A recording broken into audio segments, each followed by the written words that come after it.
রব্বুল আলামিন বলেন ফাইন্না মাআল উসরি ইউসরা, ইন্না মাআল উসরি ইউসরা। ভয় পেও না, চিন্তা করো না, কষ্টের সাথেই আমি রেখে দিয়েছি স্বস্তি। সুবহানাল্লাহ বলেন। মুমিন জীবনে বিপদ যত বেশি, কষ্ট যত বেশি, তার সামনে সফলতা তার চেয়েও বেশি, ঠিক কিনা বলেন? কারণ বিশ্বাসীরা জানে রাত্রি যত গভীর হয় সুবহে সাদিকের সময় তত আগাতে থাকে। গর্ভবতী নারীর পেটের ব্যথা যত বাড়তে থাকে, ঘরে নতুন মেহমান আগমনের সময় ঘনাতে থাকে।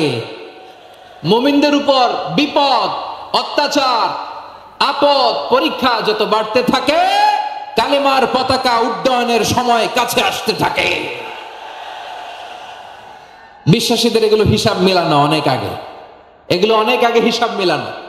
দুঃখ যত বেশি, পরীক্ষা যত বেশি, কষ্ট যত বেশি, সুখের সময় তত কাছাকাছি চিল্লায় বলতে হবে, ঠিক কিনা? এই জন্য মুমিন জীবনে পরীক্ষা বেশি, মুমিনদের হতাশা নাই। মুমিনরা নিরাশ হয় না, হতাশ হয় কাফিররা। মুমিনরা কখনো হাল ছেড়ে দেয় না, মুমিনরা ভরসা রাখে একজনের উপর, তিনি কে? পরীক্ষা থাকবে, এই বিপদ থেকে আমাদেরকে উদ্ধার করবেন একজন, তিনি কে? আমরা শুধু আল্লাহর উপরই ভরসা রাখবো। রাজি আছেন তো? চাইবো একজন সত্তার কাছে, আওয়াজ করে বলুন, তিনি কে? একজন সত্তার কাছে চাইবে। বিশ্বনবী ওনার চাচাতো ভাই আব্দুল্লাহ ইবনে আব্বাস রাদিয়াল্লাহু তাআলা আনহুকে বললেন, ইয়া আব্দুল্লাহ ইবনুল আব্বাস, হে আব্দুল্লাহ ইবনে আব্বাস, ইযা সাআলতা ফাসআলিল্লাহ, যখন চাইবে আল্লাহর কাছে চাও। ও আব্দুল্লাহ, যখন চাইবা আল্লাহর কাছে চাও। ওয়া ইযা ইসতাআনতা ফাসতাইন বিল্লাহ, যখন সাহায্য চাইবা আল্লাহর কাছে ফরিয়াদ করো। জেনে রেখো ও আব্দুল্লাহ, ওয়ালাম আন্নাল উম্মাতা লাউ ইজতামাআত আলা আন ইয়ানফাউকা বিশাইইন লাম ইয়ানফাউকা ইল্লা বিশাইইন ক্বাদ কাতাবাহু আল্লাহু লাক। ও আব্দুল্লাহ, জেনে রেখো, মনে রেখো, গোটা বিশ্বের সবাই মিলে যদি তোমার উপকার করতে চায় ততটুকুই তারা করতে পারবে যতটুকু আল্লাহ তোমার নসিবে সেটা লিখে রেখেছে, ঠিক কিনা বলেন? আর যদি গোটা বিশ্বের সবাই মিলে তোমার বিরুদ্ধে কনস্পাইরেসি করে, ষড়যন্ত্র করে, গোটা বিশ্বের সবাই মিলেও যদি তোমার ক্ষতি করতে চায় ততটুকুই শুধু পারবে যেটা আল্লাহ তোমার জন্য বরাদ্দ রেখেছে। যতটুকু আল্লাহ তাআলা তোমার জন্য বরাদ্দ রেখেছে অতটুকুই ক্ষতি করতে পারবে, আর এক চুল বেশিও করতে পারবে না, কমও করতে পারবে না। চিল্লায় বলেন, ঠিক কিনা? এজন্য আমরা চাইবো কার কাছে? সবাই বলেন নাই, আওয়াজ করে বলেন, কার কাছে? সব সময় আমরা আল্লাহর কাছে চাইবো, বিপদে আপদে, সুখে দুঃখে, সচ্ছল অবস্থায় অসচ্ছল অবস্থায়, পরাজয়ের সময় বিজয়ের সময়, সব সময় আমরা ভরসা রাখবো কার উপর? সবাই বলুন। একদল লোক আছে যারা বিপদে পড়লে আল্লাহরে ডাকে, আছে না নাই? পটুয়াখালীতে মাশাআল্লাহ নাই। বিপদ আসলে আল্লাহরে ডাকে, বিপদ নাই আল্লাহ নাই। বিপদে পড়লে নামাজ পড়ে, বিপদও নাই নামাজও নাই। বিপদে পড়লে জিকির করে, বিপদ যখন চলে যায় ওদের জিকিরও বন্ধ হয়ে যায়। এরকম আছে না নাই? কিছু লোক দেখবেন পরীক্ষা আসলে নামাজ পড়ে, আছে আছে। জেনজি আওয়াজ করো, এরকম আছে? এই কমন পড়ে গেছে, কমন পড়ছে। দেখবেন পরীক্ষার সময় নামাজ পড়ে, পরীক্ষাও নাই নামাজও আছে। এরকম কিছু লোক আছে অসুস্থ হলে আল্লাহরে বড্ড ভালোবাসে, আল্লাহরে খুব ডাকে। অসুস্থ হইলে অসুস্থতাও নাই, আল্লাহ স্মরণও নাই। দেখবেন কিছু লোক নির্বাচন আসলে খুব আল্লাহওয়ালা হয়ে যায়, তখন দেখবেন মাথার মধ্যে হেজাব লাগায়, পাঞ্জাবি লাগায়, আল্লাহওয়ালা হয়ে যায়। নির্বাচনও নাই, এরপরে আল্লাহর কথাও নাই। আছে না নাই? না, এরকম হওয়া যাবে না। সব সময় আমরা আল্লাহরে ডাকবো, বিপদে আপদে সব সময় ভরসা রাখবো আমরা একজনের উপর। আওয়াজ করে বলেন, তিনি কে? এ কথায় আল্লাহ তাআলা আমাদের চোখে আঙ্গুল দিয়ে জানিয়ে দিলেন, ফাইযা রাকিবু ফিল ফুলকি দা'আবুল্লাহা মুখলিসিনা লাহুদ্দিন ফালাম্মা নাজ্জাহুম ইলাল বাররি ইযা হুম ইউশরিকুন। আল্লাহ বলে, একদল লোক আছে তারা যখন আবার আমি আল্লাহর সাথে শিরিক করে। এরকম আছে না নাই? জাহাজে উঠছে, সাগরের মাঝখানে তুফান, ওই সময় দেখবেন আল্লাহ কারে কয়। এই কথা তো আপনাদেরকে বোঝানো সহজ, আপনারা তো নদীর দেশের মানুষ। লঞ্চে চড়েন নাই কারা কারা দেখি? লঞ্চে চড়ছেন? হ্যাঁ, লঞ্চে চড়ে নাই এরকম একজনও নাই এখানে। আচ্ছা, লঞ্চে উঠছেন কে কে দেখি? মাশাআল্লাহ, মাশাআল্লাহ, মাশাআল্লাহ। ঠিক আছে, আপনাদের বোঝানো সহজ। আচ্ছা, লঞ্চে উঠে তুফানের সম্মুখীন হয়েছেন, জলোচ্ছ্বাস সবাই? মাশাআল্লাহ। এই ওয়াজ তো আপনাদের মুখস্থ, ঠিক কিনা বলেন? আমার বলার দরকার নাই, বলেন।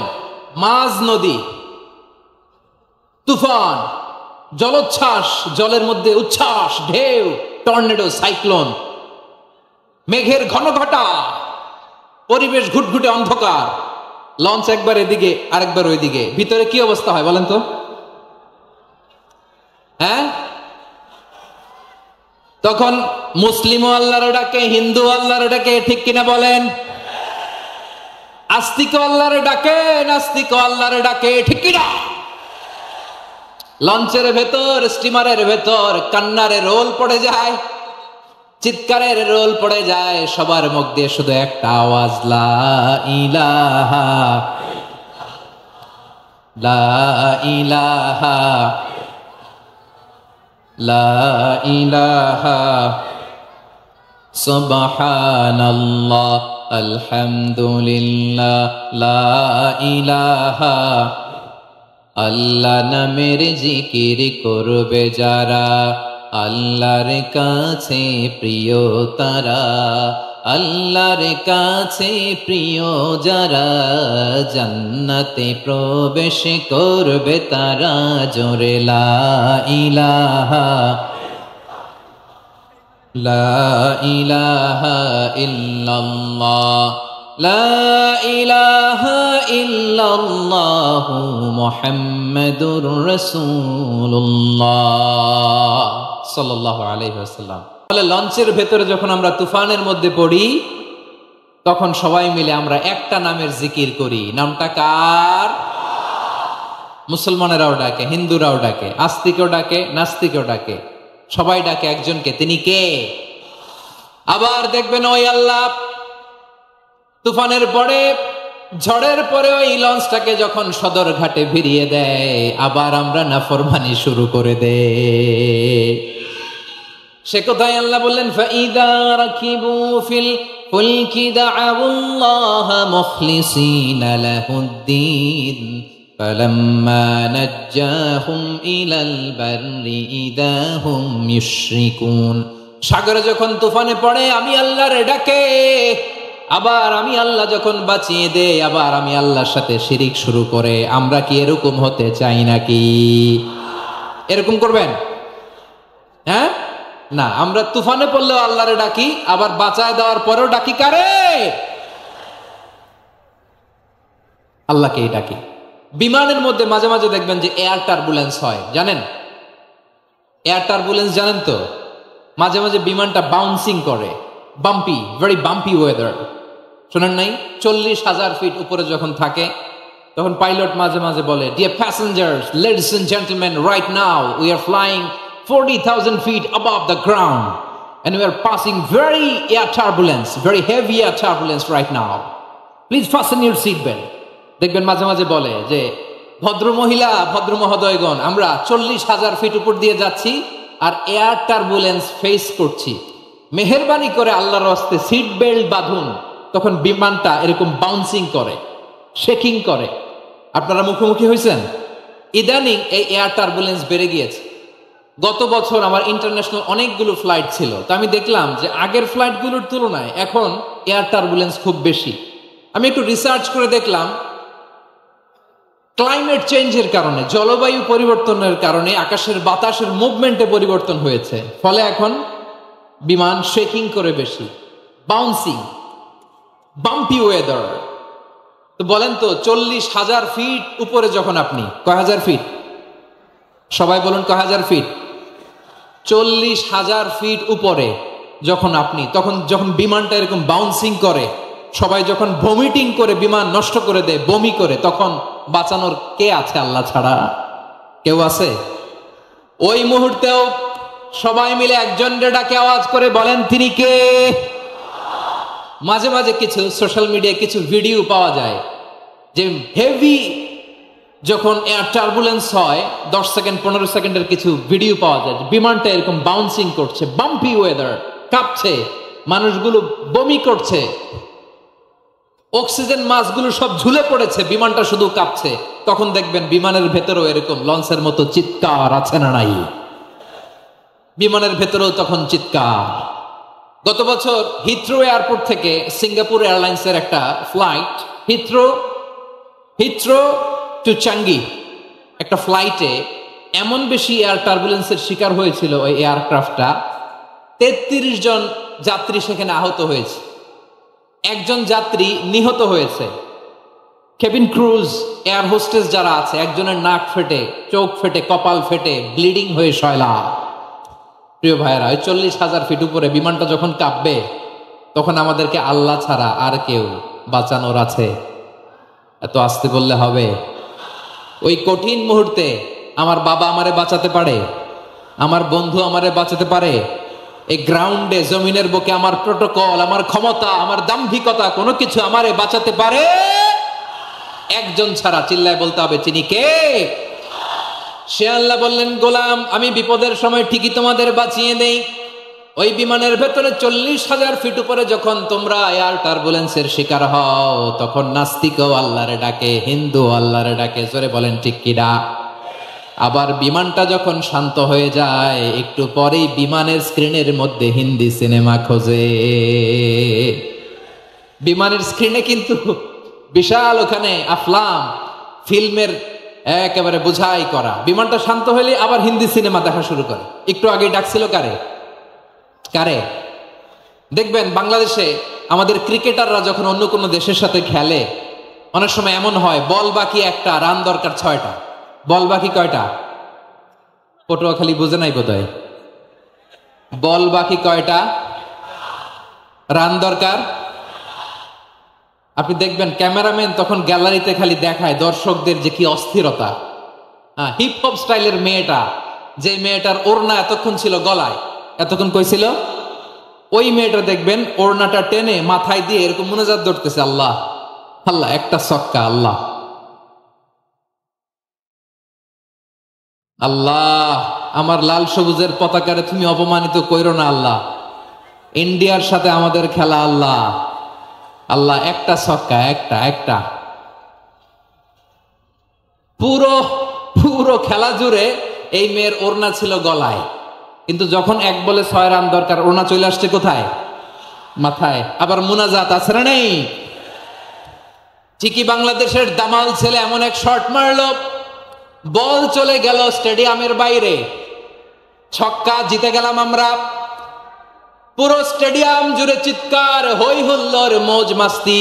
যেই মেয়েটা মাথার মধ্যে ওড়না দিয়ে এতক্ষণ সুবহানাল্লাহ সুবহানাল্লাহ বলে আল্লাহর কাছে দোয়া করেছে, ওই মেয়ে এখন আবার ওড়না ফেলে দিয়ে নাচা শুরু করে দিয়েছে। তাহলে আল্লাহর ভয়, আল্লাহর প্রতি আস্থা, বিশ্বাস, ভালোবাসা, এটা কি ক্ষণিকের জন্য? মানে আমার যখন লাগবে তখন আল্লাহর ইউজ করবো নাকি? হ্যাঁ, বিপদে আপদে, সুখের সময় দুঃখের সময়, সচ্ছল অসচ্ছল অবস্থায় বিশ্বাসীরা ভরসা রাখে একজনের উপর। চিৎকার করে বলে, পটুয়াখালী, তিনি কে? সে আল্লাহ বললেন, গোলাম, মনে করো না জাহাজ থেকে সদরঘাটে ভিড়িয়ে দিলাম, তুমি নিরাপদ হয়ে গেছো। মনে করো না 40,000 ফিট থেকে সেফ ল্যান্ডিং এর পরে এয়ারপোর্টে নেমে গেলেই তুমি নিরাপদ হয়ে গেছো। ও মিয়া, বিপদ কি শুধু সাগরে আর আকাশে? ঘরের বিপদও, ঘরের ভেতরও বিপদ আসতে পারে কি পারে না? এজন্য সূরা মুলকে আল্লাহ বললেন, আমিনতুম মান ফিস সামাই আন ইয়াখসিফা বিকুমুল আরদা ফাইযা হিয়া তামুর। তোমরা কি ভাবছো তোমরা নিরাপদ? সাগরের মধ্যে তুফান, আল্লাহ আল্লাহ ডাকলাম, সদরঘাটে যেয়ে পড়ছি, বাইসে গেছেন তো আপনি। আর পাবে আপনারে আল্লাহ? আল্লাহরা তো সাগরের মাঝখানে তো আল্লাহ আপনারা পাইছিল, আর তো পাবে না। আর পাবে আপনারে? আর আল্লাহ ধরতে পারবে আপনারে? ঘরের ভেতরও বিপদ দিয়ে আটকাতে পারে কে? 5 স্টার 7 স্টার হোটেলের ভেতরেও আমাকে বিপদের মধ্যে ফেলে দিতে পারেন কে? আল্লাহ বললেন, তোমরা কি ভেবেছো তোমরা নিরাপদ? আমি চাইলে ল্যান্ডস্লাইডস, ভূমি ধস দিয়ে 1 লক্ষ এক মুহূর্তে নিয়ে যেতে পারি। এক সুনামি দিয়ে থাপ্পড় মেরে 3 লক্ষ সাগরের ভেতরে ঢুকায় দিতে পারি। 1 সেকেন্ডও লাগে না আমার। أم أمنتم من في السماء أن يرسل عليكم حاصبا فستعلمون كيف نذير। আল্লাহ চাইলে আকাশ থেকে পাথর বৃষ্টি নাজিল করতে পারেন কি পারেন না? এই মুহূর্তে এখানে ভূমিকম্প দিতে পারেন কি পারেন না? আচ্ছা, ভূমিকম্প যখন হয় আমাদের কারো হুঁশ থাকে? আপনি মনে করছেন আমরা সাধারণ মানুষ, আমরা দৌড় দেই, আর প্রেসিডেন্ট প্রধানমন্ত্রী ওনারা বুঝি খাটে শুয়ে থাকে? কথা বুঝে নাই বোধহয়। ভূমিকম্প, আর্থকোয়েক যদি হয়, বাঁচার জন্য আমরা কি করি? হয় খাটের তলায়, ডাইনিং টেবিলের নিচে, উপরে শক্ত কিছু আছে এটার নিচে, অথবা ঘর থুইয়া দেও দৌড়। তো প্রধানমন্ত্রী উনি কি করে? প্রেসিডেন্ট উনি কি করে? হ্যাঁ, উনি খাটের মধ্যে যে শুয়ে থাকে নাকি? উনিও দৌড়, সাধারণ মানুষও দৌড়, প্রধানমন্ত্রীও দৌড়, বাড়িওয়ালাও দৌড়, ভাড়াটিয়াও দৌড়, সবাই দৌড়। নাকি ভাড়াটিয়ারা বাড়ি থুইয়া দৌড়, বাড়িওয়ালারা আর বেরোয় না? এরকম না। তাহলে যে কোনো মুহূর্তে ভূমিকম্প দিয়ে নাস্তানাবুদ করতে পারে কে? আমার প্রিয় ভাইয়েরা, আমরা নিরাপদ নই, আমরা তার দয়ায় বেঁচে আছি। কার দয়ায়? এজন্য আল্লাহ বললেন, গোলাম, যে কোনো মুহূর্তে বিপদ দিয়ে তোমাদেরকে নাস্তানাবুদ করতে পারি। বিশ্বাসী বলে যদি নিজেকে দাবি করো, সব সময় ডাকতে হবে একজন সত্তাকে। বলেন তিনি কে? এই কথা ক্লিয়ার? এই সবগুলো উদাহরণ শেষে সবার কাছে ক্লিয়ার হয়েছে না যে বিপদ থেকে, আপদ থেকে, পরীক্ষা থেকে, ক্যালামিটি থেকে আমাদেরকে কেউ বাঁচাতে পারে না একজন সত্তা ছাড়া। আবারও বলেন তো তিনি কে? ক্লিয়ার? হ্যাঁ, সবাই বুঝতে পারছেন? আচ্ছা, এবার আমরা দেখি বিষ্ণু ঈসা ইসলামের জীবনে বিপদ আপদ ছিল কিনা।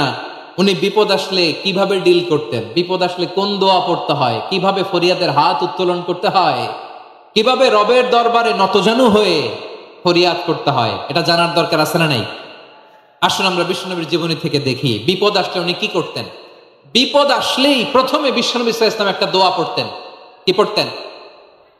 তিনি পড়তেন, ইন্না লিল্লাহি ওয়া ইন্না ইলাইহি রাজিউন। নিশ্চয় আমরা আল্লাহর জন্য, নিশ্চয় আমরা কার দিকে ফিরবো ভাই? আবার কার দিকে ফিরবো?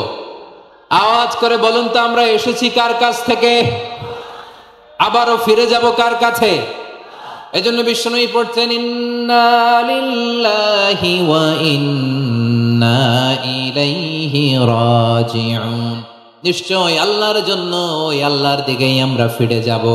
তারপরে বিশ্বনবী পড়তেন, আল্লাহুম্মা আজুরনি ফি মুসিবাতি ওয়াখলুফ লি খায়রাম মিনহা।